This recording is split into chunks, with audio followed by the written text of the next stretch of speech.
All right, guys, those of you that are new to what we're doing here today, we got some great folks coming in, but those of you that are new to what we're doing here today, this is a freedom coaching event.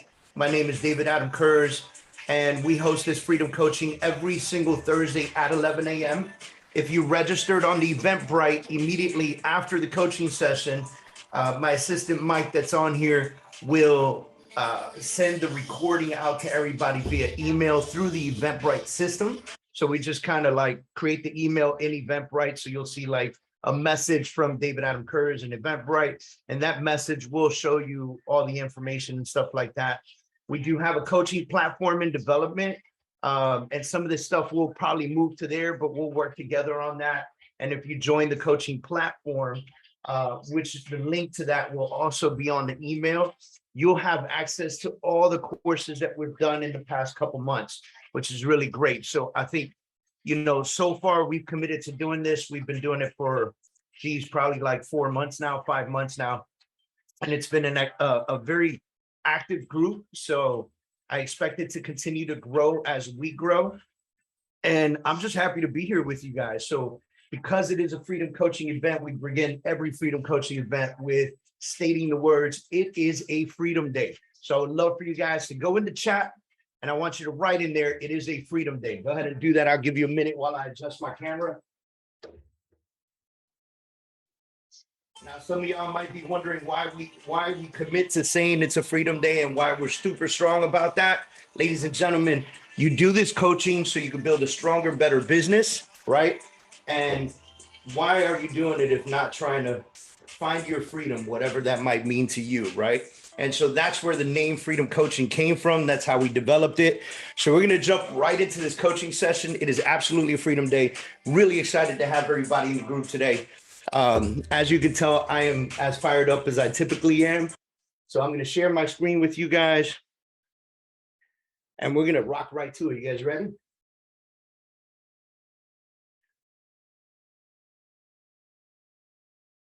Now, bear with me. I'm going to share screen, and I'm going to pin myself real quick. All right. And I'm going to open up the chat just in case I see one of your messages come through. And we're going to start this slideshow. No, it's the other way around, people. All right. Let me swap this around real quick. I got multiple screens, so I always got to play around with where it's going to show up.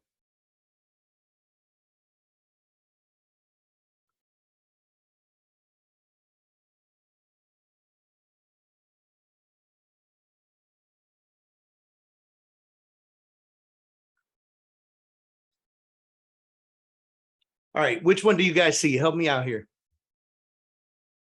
Dual display, the Freedom Achiever, and it's a freedom day, so let's go. All right. Let's kill this. Sorry, guys, technical issues.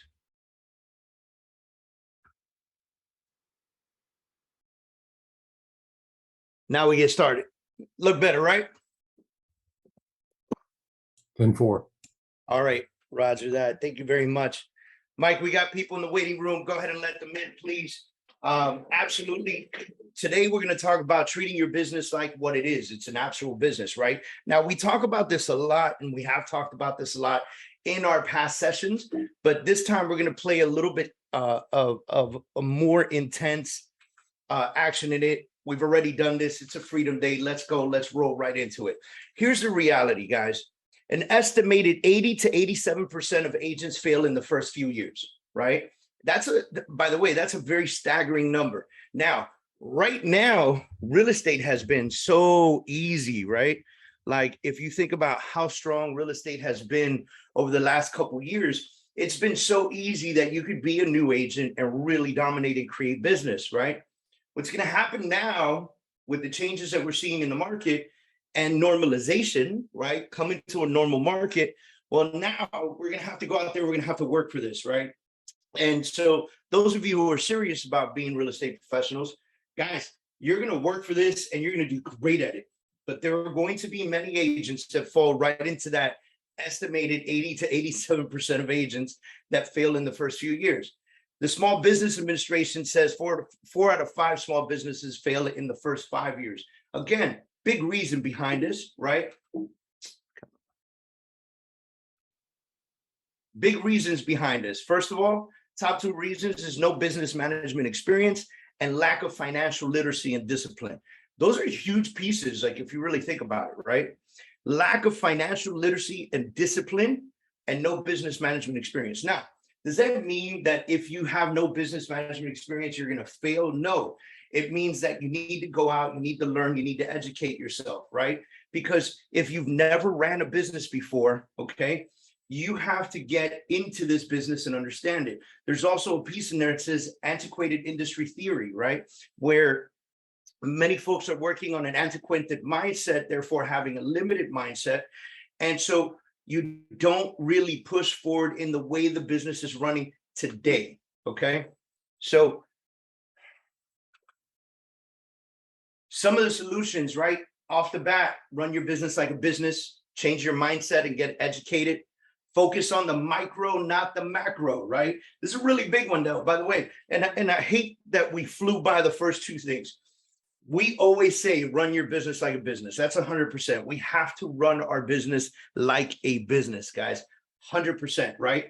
Change your mindset and get educated. So if you are falling within the mindset right now that you're freaking out because the market's going to change, or the market has already changed, it's already shifted, and you're finding that everyone is now calling it. Remember, like 2 weeks ago, 3 weeks ago, everybody was like, oh my God, the market's going to crash. Everybody's going to die. Like, no one's going to sell a house again. Let's burn them all down and run, right? Like that was what 2-3 weeks ago is happening. Now the message is, oh guys, we're just falling into normalization. But if you understand your numbers, like we went over last week, you understand you've known normalization for the longest time and you can block the noise that happens. So change your mindset is saying, okay, instead of being nervous about a shifting market, let me embrace the shifting market. And then let me get educated on how to better succeed in a normalized market. For those of you that have been licensed for less than 3 years, you have no idea what a normal market is. For those of you that have been licensed for 10 plus years, you understand the big rise, the crash, the fall, the normalization, then the height again. And now we're facing normalization again, right? And so, a normal market, guys, is a listing if a listing goes on the market and sits for 6 months before it goes under contract, that's normal. 22 minutes is not normal, okay? Like putting a listing on the market and it's gone in 20 minutes is not normal, okay? Normalization is a 6-month market with a 6.5% interest rate and an inventory balance to the buyer sheet, okay? Now, let's get super focused on the micro and not the macro. Like the macro is the big picture, right? Where that's why I wanted to really bring in last week's lesson, because the big picture is, this is what's happening in the United States and the nation, and this is what CNN, Fox News, and CNBC is putting out, right? And so then there's the micro, which is, well, this is what's happening in my backyard. And no one's going to report to you what's happening in your specific backyard. You have to do that research. That's why last week came in super clutch, super important, right? Now, I'm trying to use my clicker here. Won't let me. All right. So the levels of business are entrepreneur, manager, and technician. We all know this, right? There's the technician, the person that does the work. There's the manager that supervises the work. There's the entrepreneur that has built and developed the business and is the one that comes with the ideas, right? So there's a theory called, or not a theory, but an acronym called UPAD. UPAD is understanding, planning, action, and discipline. So we're going to get a little bit into this because you guys know I wrote a book, right? It's somewhere around here. I don't even know where my book is, but I wrote a book called Take Action. And so the first book that we wrote, I wrote with a partner of mine, and we wrote it was called The Blueprint, and it was designed to help people just understand the very basics of creating the blueprint of business and being able to help them grow their business. Then what we realized was in writing and creating that book, we gave everybody all this information, but we didn't give them actionable items to be able to take to the next level. So I wrote a second book called Take Action, because you have to actually, first of all, understand the business, understand what you're getting into, plan for it, take action in it, because you can plan all day and you can have great goals. Like one day I'm going to drive a Rolls Royce, right? But if you have no plan in motion and you're not taking action on that plan, it's impossible for you to reach that goal, right? You have to take action on that plan. So we did, oh, look at this. My wife is awesome, right? So we wrote this book first. Then we realized everybody had great info, but wasn't doing anything with it. So we wrote this book next. And hopefully that helps some people, do some good work. We got a third one coming out. But that one's like a whole different theory, and we'll get into that. We're going to have like a whole coaching session based on that third book. That's probably going to last like 3 months. Okay. Which is going to be a lot of fun. Now is also adding the discipline.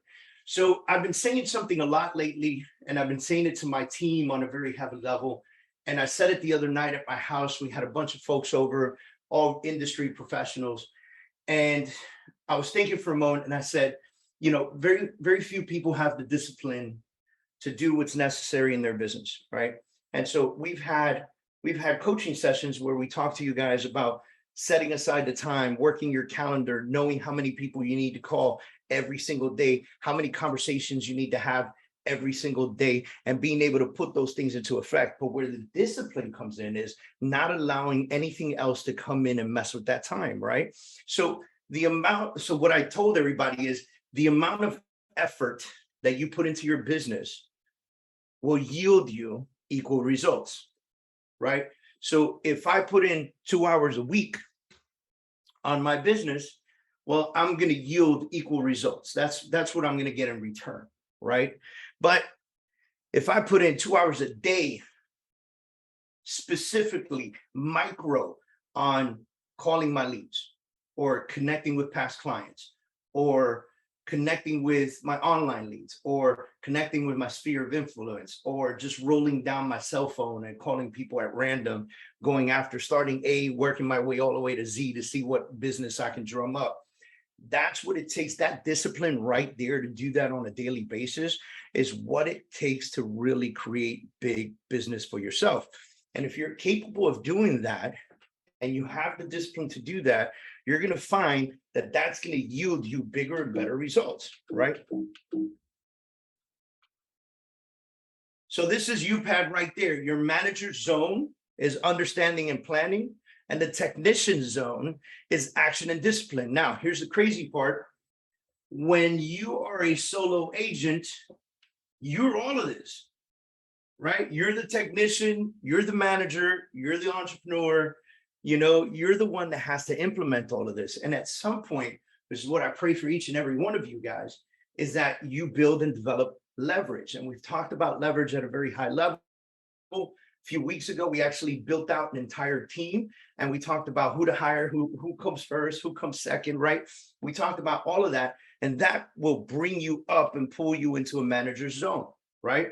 And so you'll be the one understanding the market, understanding the systems, knowing what needs to be done, putting the plan into effect, and then you will go to your leverage and put them in action and create the discipline for them.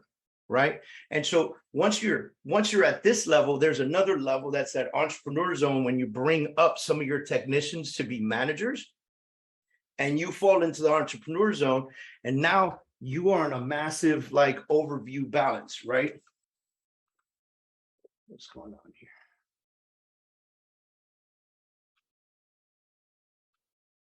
All right. So discipline is tracking. Manager sees, reports, and adjusts. This is what you have to be doing in your business. We've talked about this in the past. Knowing where your money goes, understanding your tasks. Like, look at this picture right here. You've got your tasks, you've got important hit lists, you've got your leads that are pending you, right? You've got your pipeline, you know your numbers, right? How many total sides, how many total production, how many are under contract, how many appointments you've completed, what the average commission is, what the average sales price is, outbound contacts, and your finances. this right here, like guys, I know we're going to record this and we're going to give you guys a session, and it's also going to be available inside of the workbook. But I want you guys to take a screenshot of this if you can, or just, take a picture of it or whatever the case is, because I believe that if you can focus on all these things, and there's a lot of discipline that goes into this, that there's discipline so simple as I just closed a deal, let me go update my CRM and my information pieces, right? Like, it is that simple. Those small disciplines and those small pieces are what is going to help your business grow. If you know this stuff, look at that. GCI goal, year to date, what he's got year to date, what the gap is, right? How much he's missing to hit his goal, percentage towards the goal. He's 58.71% towards the goal. Like, putting these plans and understanding all this tracking will help your business grow at a severe level. Now, we're going to spend some time in the future really digging into tasks and hit lists and leads and so forth and so on, because there are systems that are holistic systems that will handle all of this for you, right? Like Chime, KV Core, all these different CRMs, they will do all of this for you. You just have to have the will and the willingness to go in there and input the information and prepare the information for yourself. If you do this and you track this every day, even the numbers don't change for 10 days, 15 days, but you're tracking this every day, you know exactly where you're sitting. The number that should be changing every day is how many appointments you have and how many people you're calling and your pipeline growth. Now, success happens easily when you have a vision, understand what's required, you make a plan for it, you put it into action, you have the discipline to do the work and track the results, and then you build accountability. See, accountability is very strong. Accountability reduces failure rate significantly. Accountability reduces negative gaps, and accountability helps you win. Now, if you are very disciplined, you're capable of holding yourself accountable, right? Like, I always compare it to the gym. I don't know how many of you are like love going to the gym and stuff like that, but I try to go to the gym as much as possible. The days that I don't go to the gym, I have this overwhelming guilty feeling, whether it be I didn't wake up on time and now I'm booked the entire day, so there's going to be no opportunity for me, right? Or that I ended up having to go to the gym because I had really early appointments. I ended up having to go to the gym in the afternoon, but that's not the discipline part, because if I go to the gym in the afternoon, I know my phone is blowing up back to back to back to back the entire time it's there. So am I holding myself accountable to the gym? Absolutely not. And if you go consistent enough, those days that you don't go, you feel bad about it. That's how it should be with lead gen, by the way, right? If you commit to 2 hours a day of lead generation where nobody gets to mess with your time, and then 2 days pass by where you allowed people into your time and you didn't hold yourself accountable, well, then you have this situation where your gut should tell you like what a jerk you feel like for not taking care of yourself and your business, right? And so another piece is to be able to find a great accountability partner. And when you find an accountability partner, in the Army, they call them battle buddies, and things like that. Like, if you can find a great accountability partner who is on focus as much as you're on focus, you guys can check in with each other on a daily basis. It could be so simple as sending a text message to each other and saying, hey, I did for 2 hours. I contacted X amount of people and I spoke to X amount of people and I created X appointments and a potential listing or potential buyer or whatever the case is. And then your accountability partner writes you right back what they did. And then the good thing about this is, how bad does it feel for you to write back and go, man, I missed my slot today with your accountability partner, right? And so like on my team, we have accountability Thursdays. And so every Thursday morning, 9 a.m., we get on a Zoom call and we go right down the line. What are you up to this week? What has happened this week? And it's very sickening in the gut when somebody has to come up and go, so what do? Because you have that accountability call, you put in work that week and you help yourself. That accountability helps significantly. Now, on our coaching platform that we did send the link out last week to, if you haven't joined, please join, participate. But we're going to have opportunities in the coaching platform for people to post and talk within the courses and communicate with each other. So we want to build community in there. My personal team and you guys are like the beta test for this program. So go in there, comment, make noise, ask questions, do what's necessary, alert the whole crew, right? And get into it. So now let's go ahead and discuss the first part of the business plan. Now, for me, business planning is like a 2-part thing.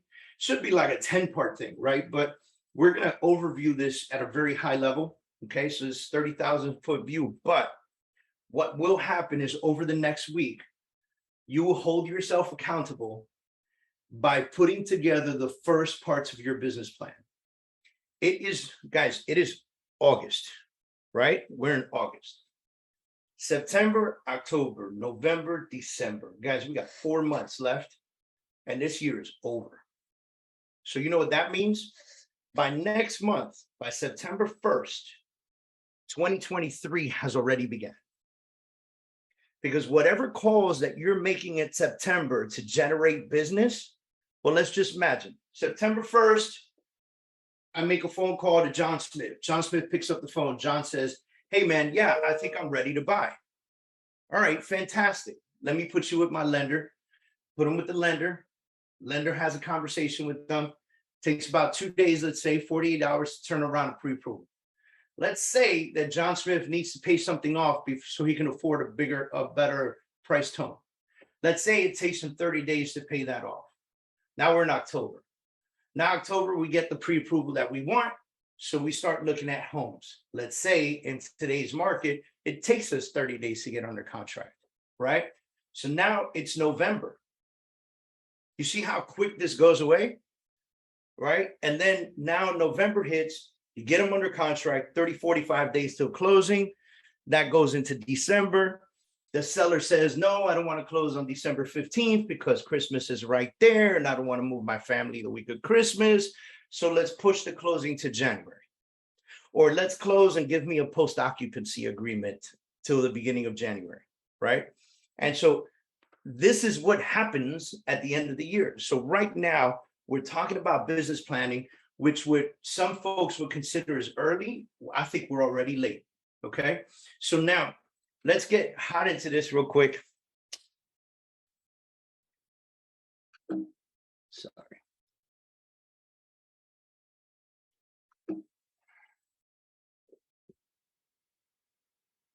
All right, so the purpose of a business plan is knowing exactly what you want. Now, this is some courses that we did with Tom Ferry as well. So I pulled some of the stuff that Tom did and I brought it in here because I would love for you guys to see it. You know, Tom Ferry is coming to South Florida November 3rd. We're hosting him for a big conference here in South Florida. Hopefully a bunch of you guys can make it. But this is talking about knowing exactly what you want, having a clear vision, having direction and guidance, funding and exposure, and testing the feasibility of your validity of your ideas, right? Now, remember when we talked about a few weeks ago, we talked about when you implement a plan and you implement some kind of structure or a system, you have to test it out for 90 days, right? So that's that testing for feasibility or validity of the ideas that you bring to the table and having a clear vision of them and a true understanding of them before you fully interact them, right? Now, let's get into the focus questions, right? What does my ideal business look like? So that's a question for you. This is something that you sit down and you look at. Guys, take pictures of this, whatever. I know the recording is going out later, but these are the things that are going to help you sit down. You're going to look at these questions. You're going to get a notepad. You're going to write these things down. What does my ideal business look like? And write that down. Figure that out. How many transactions will I or we close? Maybe you have a team. How much volume and GCI will I put on the table? Gross commission income. How much gross commission will I put on the table? What are my expenses, right? And so expenses meaning, do you have office space? Do you have lead flow that you pay for? Do you have systems that you pay for? You know, do you have marketing pieces that you pay for? What do you do with each listing? How many listings are you taking this year? And how much marketing, what's your budget per listing? How much gas am I going to burn taking buyers around to see 30 houses?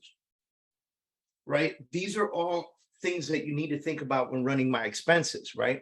How much will we save and invest? Because that's a big part, and it's a part that many people forget. Most real estate agents are like the shoe shiner with dirty shoes. You know what I'm talking about?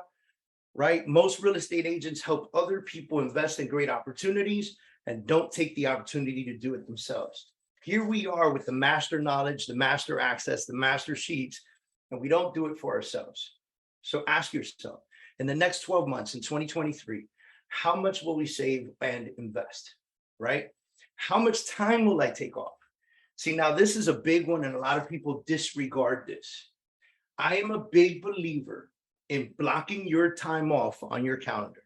If I'm going to harp at you guys and force you guys to use a Google Calendar and really dig in deep on your Google Calendar, really dig in deep on everything being in there, inclusive the meditation time, gym time, prayer time, time off for church, like whatever it is, like all that stuff. Plus, this is when I cold call. This is when I show properties. This is when I can be interrupted. This is when I cannot be interrupted. This is when I reach out to my sphere of influence. This is when I reach out to past clients. This is when I check my emails. If you're going to do all that, right, then you also have to focus on your time off. Give yourself time to rest. If you do not, you will burn out. Trust me. Okay. So give yourself the opportunity to rest. Most people just rest when things stop moving. But if you are super disciplined and you're putting in the work, things will never stop moving. They will continue to happen for you. And that is a very good problem to have. And since things will never stop moving, you need to figure out how much time you're going to take off and how you will leverage your business during that time. And then we always add this one, how many reviews will I add, right? Because a lot of us forget to get those reviews, and I think they're critical. When we went through social media and we went through lead reviews, we talked about making sure that you're getting reviews on your Google, that you're getting reviews on your realtor.com, on your Zillow.com. Get those reviews. And if you don't have a business set up on Google already as a real estate professional, take care of that. Get that done so that your buyers and sellers can go to Google and bless you with a review. It makes you more searchable. It makes you more credible. And you can take these reviews and copy them and paste them onto your website and then link them back to the Google review section. Telling people, look at me, I have a 5-star rating with 300 reviews. That speaks volume as a real estate agent. But most of us are missing out on that. Now, here's the 9 sections of a business plan. This you could read anywhere. You could look this up. But it is vision, personal goal, business model, what your business model is, right? Doesn't matter that your company has a business model. You personally, as a real estate professional, need to have your own business model. Revenue and services, client growth, competition, marketing strategy, and performa. What's your cash flow? Now let's dig into this. Your vision. We've spent like massive time on vision, and it's still a big piece of it. It was a part of your SOP platform. It has to be a part of your business plan. What is the vision for your business, your team, and your company?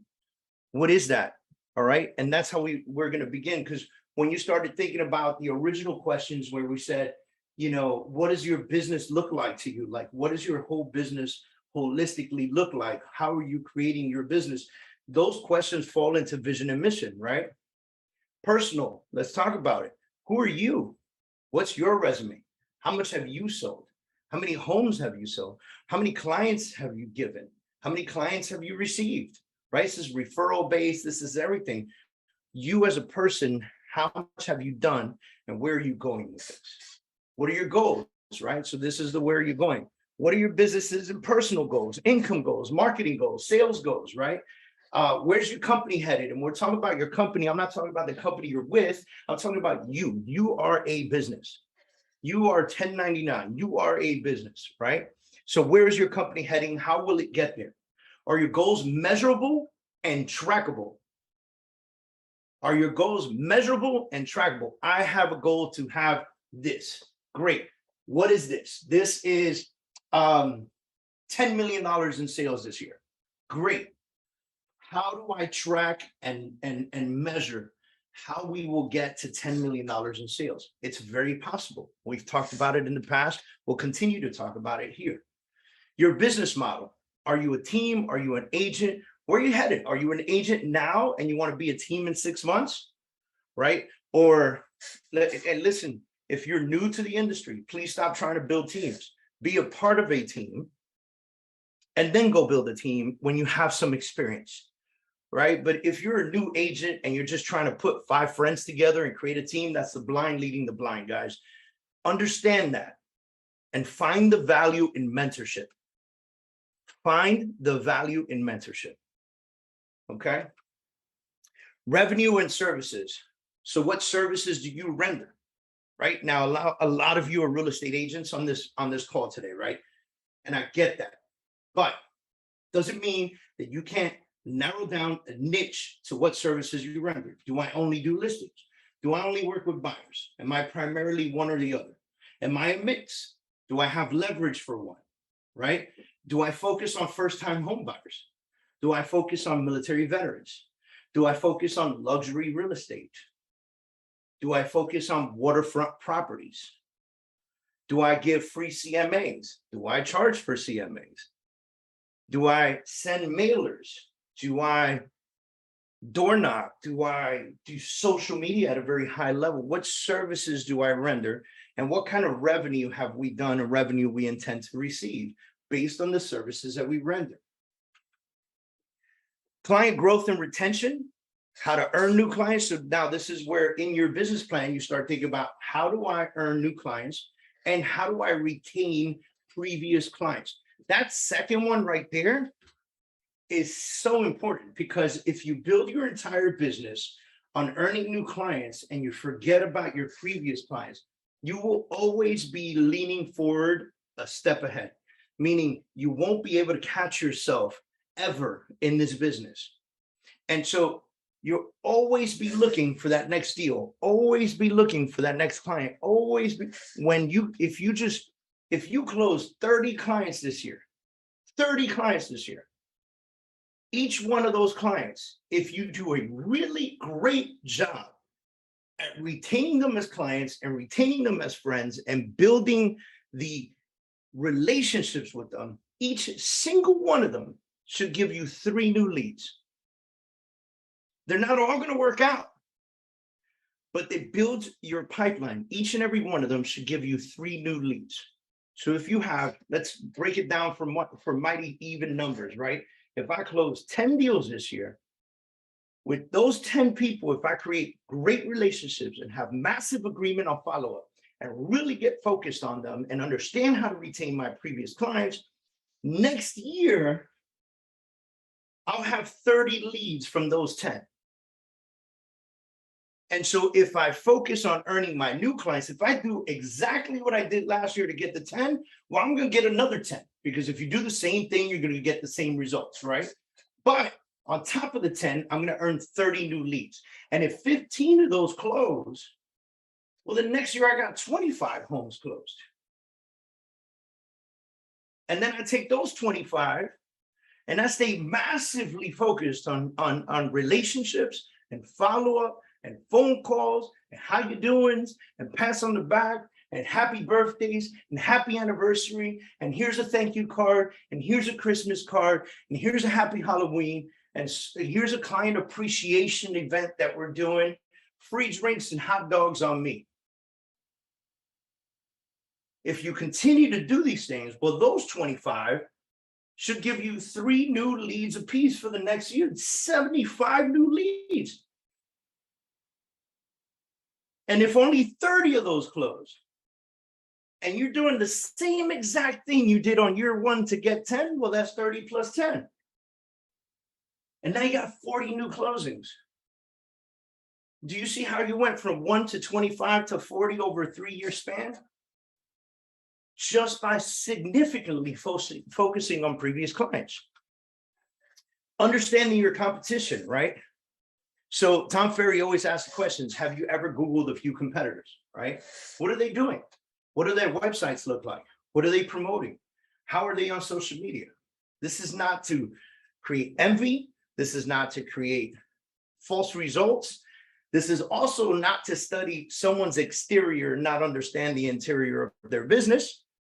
But this is to understand what they're doing, how they earn their business. If you know there are 3, 4, 5 top producing agents or teams in your area, follow them. Go on social media and follow them. See what they're posting. See how they interact with clients. See if they interact inside the social media. Are they sending mailers? Are you getting their mailers at your house, right?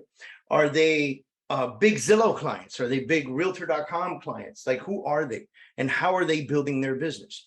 Understanding that will help you understand how to compete. So when we talked about competition a few weeks ago, we talked about not getting engulfed in the competition. This is not about beating them. This is about you dominating your business, not putting them out of business, but you dominating your business. And one of the sweetest things you could ever find by studying your competition is where the holes are. If you can fill the voids, if you can find what's missing, you could create a whole new platform in your community, and people will begin to focus on you. And sometimes that's all that's necessary. Just because somebody dominates an area doesn't mean everybody likes them. It just means they happen to be the one that's in everybody's face the most. There's a lady here in South Florida. No one likes her. Not any realtor, not any client, no one, but she still dominates a very luxury area. Right? Why? Because she stays in everyone's face all the time. They just believe that she's the only person in the neighborhood that could ever sell those types of properties, even with being a jerk. If somebody else just came in and went on full attack, they could take a part of that business, because people will want to work with fresh new blood that brought something new to the table, not the same exact thing somebody else is saying. I told you guys last week we talked about a study, and the study, or last week or the week before, we talked about a study, and the study was a very unique mailer study. And basically what they did was they hit a neighborhood with 100 homes, and they went to the 100 homes and they knocked on the door and they said, hey, we're doing a survey. Who's the number one realtor in the area? And so they wrote down the names of this number one realtor in the area. And when they finished the survey, what they found was there was no consistency amongst anyone, right? Everyone gave a name that they knew. Maybe some didn't because they didn't know, but anyone gave a name that they knew. There was no consistency in the area. And then what they did was they created a fake realtor, fake phone number, fake email address, fake picture, fake company, fake everything. They created a fake realtor, and they did an 8x8 campaign over 8 weeks, right? And so they were sending mailers out and creating social media in the area, but more importantly, sending mailers out. Then after the 8-week period, they went back to the same 100 homes, knocked on the doors and asked, who's the number one realtor in the area? And more than 70% of the people said the fake realtor's name. They'd never met her before. She does not exist. She was a stock photo, purchased on Google probably, right? And because of that, she dominated that area. So knowing who your competition is not about taking them out of the game, more about how do you fill the gaps? How do you fill the holes? How do you compete in the area? What do you bring different to the table? And then taking your fair share of the piece. Marketing strategy. What drives your business, clients, and revenue to your business, right? What type of marketing are you doing? We've mentioned a lot of different types of marketing recently. Some things are not for everybody. I love being in front of the camera, right? Me and my phone, we're best friends. So I love doing videos on social media. I love posting videos on social media. I have fun with reels, right? My wife got me into the reel thing. So I started doing more reels. Then all of a sudden, his Instagram started messaging me sign up for this program and get paid for your reels. Now I'm getting like $400 or $500 a month on reels. Like, it's the silliest thing ever. And all it is massive consistency. Right? But that's what I enjoy. I know that's not everybody. So maybe those of you that are not into social media, but understand that social media is important, maybe you just hire a little social media manager for $400 a month and you have them run your social media and post really cool, nice things for you. And you focus on maybe what you're good at. Maybe you're good at door knocking because you have the ability to create conversation. Maybe you're not good at door knocking and you're the type of person that needs to be on the phone. Well, maybe you're the cold caller. Maybe you're that person. Which, by the way, if cold calling is a part of your marketing strategy, it is extremely important that you know whether or not that person is on the do not call list, because that will be a lawsuit you do not want to have, okay? That is a federal violation, folks. There's no winning that lawsuit. You're just going to have to pay, okay? What marketing have you done previously in the past? Think about that. And what has worked for you? What has been your ROT, your return on time? What has been your ROI, your return on investment, right? Because some things cost time and some things cost investment. And if you can, and you can value time by understanding what your worth is. How much are you worth an hour? And if this takes, if you take last year's salary, and you break it down to 40-hour weeks and you realize you're worth $300 an hour, is creating social media the smartest thing for you to do? No, posting maybe, but creating the graphics and the arts and all that stuff and all that, is that $10, $15 an hour work right there, is that worth an hour of your $300 an hour time? No. So you start to focus on that. Cash flow. What's your cash flow? What are you left with, right? So understanding this is how much it costs me to promote a listing. This is how much it costs me to work with a buyer. This is how much my systems cost me, whether it be CRM, marketing platforms, whatever you're using. This is how much my lead flow costs me, whatever you're using, Google, Chime, Zillow, whatever you're using, right? And taking all of that and understanding what your return on time, return on investment is, and then understanding how much you're left with, your cash flow is going to help you create and realize what are the best pieces of your business that are working extra great, right? So like if I'm creating ads on Google and I'm doing Zillow ads at the same time, and I realize that my return on investment is greater on one over the other, I may either decrease my amount of spend on the other or eliminate it completely. And I might take that money and push it the other direction, because I understand my return on investment so I can track my cash flow. Because if I invest it in the other direction, I will close more deals. If I close more deals, what's my average income per deal? How many deals do I need to create to even break even? And then if I want to make 50, 70, 80% on my investment, how do I track that? These are all numbers you need to know, okay? Working on a plan from the main goals. So let me, this is like probably like section 2 of business planning, right? But understanding each main goal.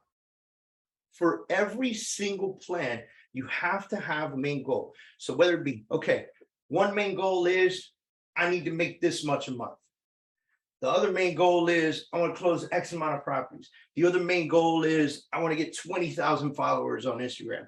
The other goal is I want to become the community leader in, Johnson's housing community, like all these other things, right? And what happens is when you have those main goals, you're able to break them down equally on income and cash flow, marketing and services, and then understanding the finances, the types of business you're going to do there, and what your offering is. So let's break this down real quick. We have a main goal for the year. We can break down each goal all the way down to the minute if you can really get super micro with it. Remember very early on, we were talking about not looking at things at a macro level, but really getting massively micro with them. So taking this and looking at my main goal for the year and saying, okay, I'm going to close 30 properties this year. Sales, not rentals. Rentals are bonuses. So I'm going to close 30 sales this year, right? because if you say deals, then you're gonna do a lot of rentals, right? So I want 30 sales this year. And if a renter comes to me, I'm gonna figure out how to get them qualified to buy a house because I got 30 sales planned out this year. Well, how many of that is quarterly? Then break that down to how many that is monthly. Then break that down to how many that is weekly. Simply knowing that number allows you to rotate back up again and say, okay, that means I need to work my numbers backwards. How many phone calls do I need to make? How many conversations do I need to have? How many meetings do I need to have? And how many people do I have to have on the road? And I can track that all the way back up to the yearly goal. And I can attach numbers to each and every piece of this. And the beauty of this is that once you break down each and every goal from year to quarter to month to weekly, what you're going to find out is that you can now fill in gaps in your calendar for things that need to be done on a weekly basis to accomplish your annual goal. Something as simple as saying, I am going to have 1,000 real estate conversations this year. Well, break that down quarterly, break that down monthly, break that down weekly, break it down daily. And you'll see that 1,000 conversations in a year, it's not really that hard to do. It sounds like a lot when you go macro, but when you break it down on a daily basis, right, you're going to understand that that is not that difficult to do. Let's play the numbers right now. If I want to have 1,000 real estate conversations this year, well, I'll break that down by quarterly. That's 4 quarters a year. That's 250 conversations I need to have a quarter. Monthly, divide that by 3 because there are 3 months in a quarter. That's 83 real conversations that I need to have in a month. And if I divide that by 4 weeks in the year, that's 20. And if I divide that by 5 days a week that I'm going to work, that's 4.16 conversations about real estate I need to have a day. Is that really that difficult? No, it's not. It's not. It's completely doable. All you have to do is have the massive discipline to continue to do it. Because all it takes is for you to spend 1 week not doing it, and then it gets super comfortable the next 2 weeks not doing it. And now you're behind schedule. And for most humans that go through that, they get super unmotivated when they realize they didn't reach their goal. Now, you're going to break this down for all aspects of your business plan, okay? Again, if it's not on my schedule, it doesn't get done. If it's not on my schedule, it does not exist. Everything must be on your schedule, all right? And then, so I put this up here because I like to talk about, we've heavily spoken about SWOT analysis, financial planning, competitor analysis, executive summaries, mission statements, operations, company background. We've heavily spoken about all this stuff. And so these are all pieces of your business plan that need to be in there. This is a really great step up to being able to start jotting down the notes, right? Up your accountability, making sure that you're getting stuff done and then taking action. So this is something I wrote, and I often like put it in front of people's faces. I think it's in one of my books. It says, there are those who dream big but fail to plan. There are those that plan and fail to take action. That's from someone else. But there are those that are selected few that build upon a plan by taking action, and those are the ones who continue to succeed. All you got to do is really plan it out and then take action on your plan every single day. Okay, guys? Now I'm going to stop this share because I want to dig in on something with you guys, right?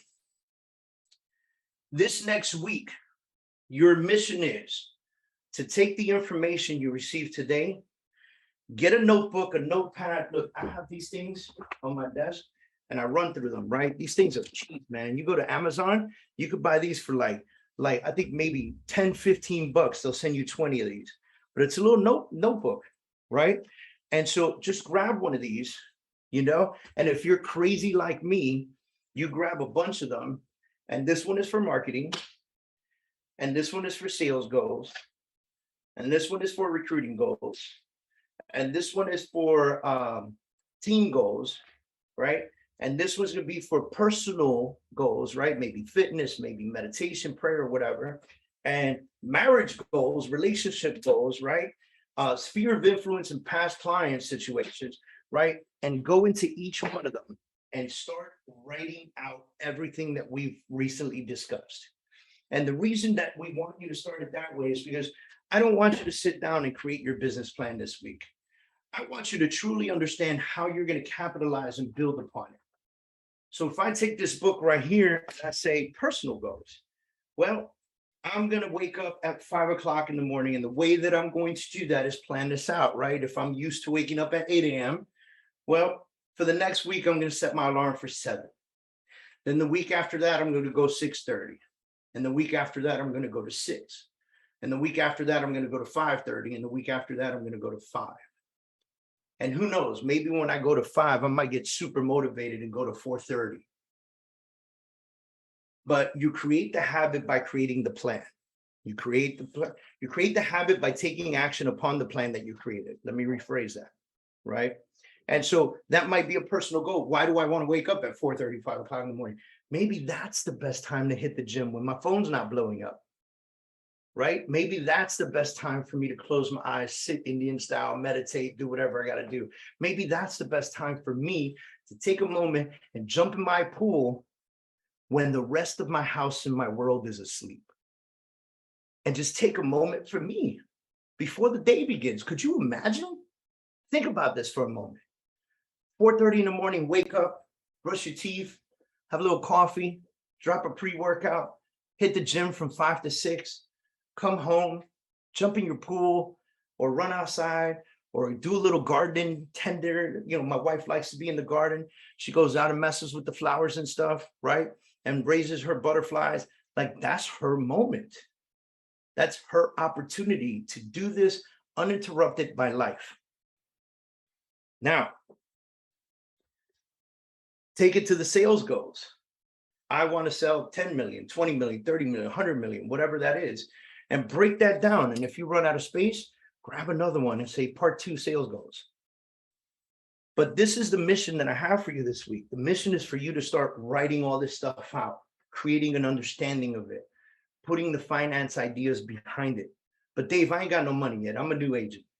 Or Dave, we've got a plan in effect and we know how much money we need to spend. Great. Write it down, figure it out. I ain't got no money yet. I'm a brand new agent. Fantastic. I want you to have a sales goal, and I want you to think of every single free way you can create business.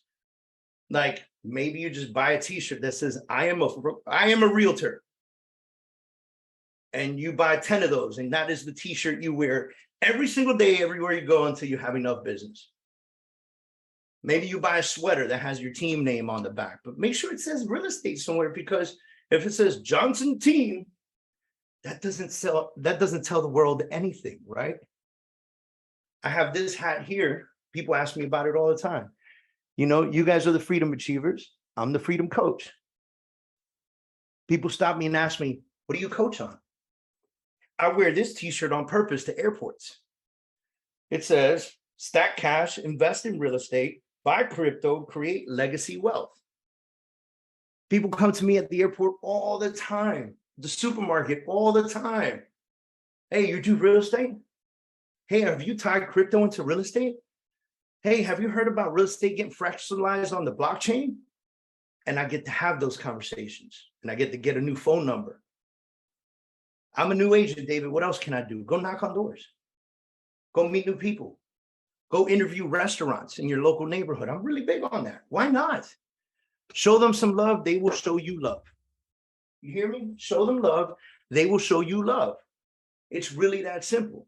So your mission and task for this week is to dial down on that. Next week, we're going to talk about how you format it and lay it out so we can begin the action taking week after. You guys with me? Give me a thumbs up if you're with me. Awesome, guys. Again, always try to be super respectful for your time. It is 11:59. Like, we finished with a minute to spare. I appreciate everybody coming in this week. I hope you pulled away a shitload of information. Really excited to continue to work with you guys. And I will see you next week. Same bat time, same bat channel, guys.